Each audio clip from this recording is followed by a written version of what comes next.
Hi, my name is Tiffany Weeks, and this is my second discussion board post.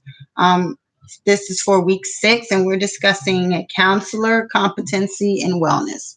So I think that I've finally figured out how to properly um, complete the video. So any feedback would be greatly appreciated if you're able to view it. So I live in Virginia, and so I went to the Virginia Board of Counseling website.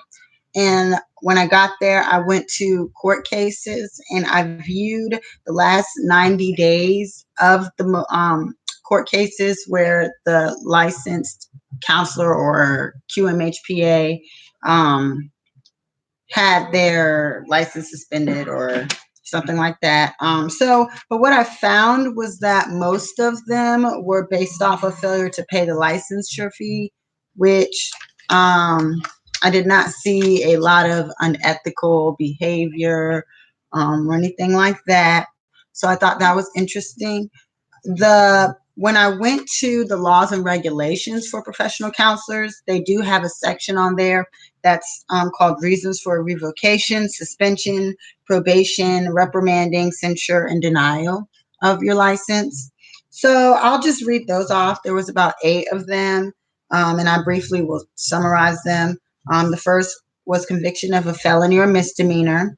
Second, falsely obtaining a license or falsifying supervision forms or information on an application. 3, conducting a practice in a way that harms your client or the public.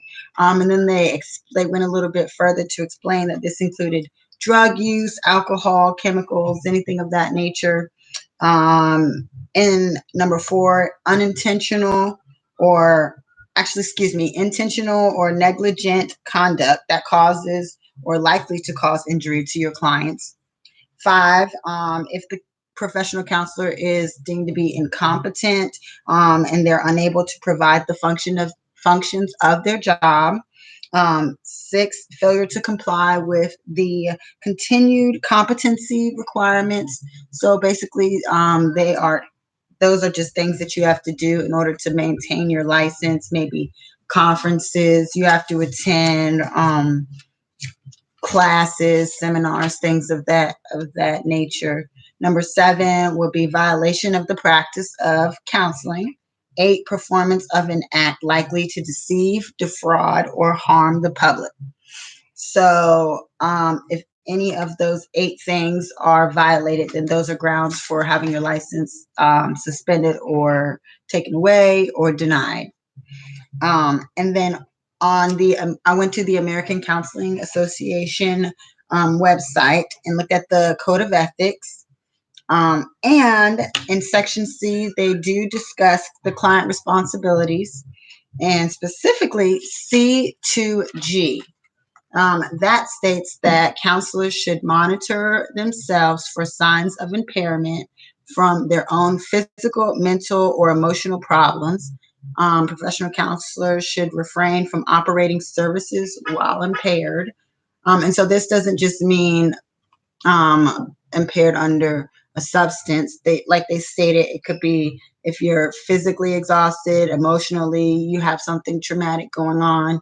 They said that you should seek assistance if you feel that you're going into a professional impairment, which means you won't be able to perform your job the way you should.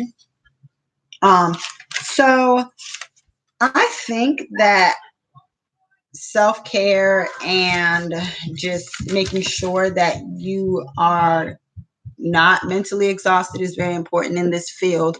And then most of these issues will not be a problem. And I really enjoyed the video that we watched about dual relationships, boundaries, and the standard of care. But I thought it was interesting when one of the speakers stated that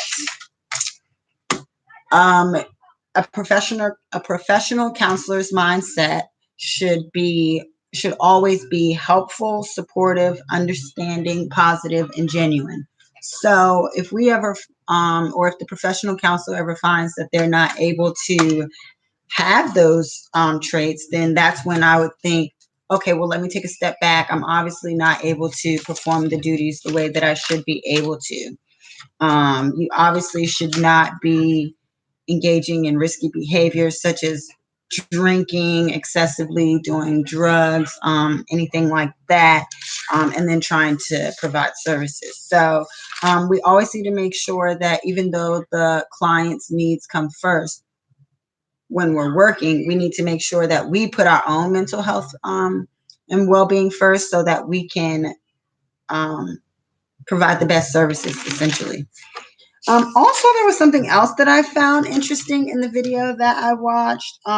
So the gentleman also explained that in order for a counselor's behavior to be considered unethical, it must harm the client as well as benefit the clinician or the professional counselor. I thought that was interesting because you can maybe have your license suspended based off of a technicality or something that you did not intend to do, like maybe crossing a boundary, saying something that was taken the wrong way.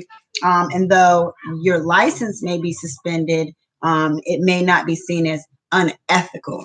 So I just think that there is some gray area when it comes to counselor competency, but we do need to make sure that we are constantly assessing our own feelings and emotions and to make sure that we don't get burnout in this field. Thanks.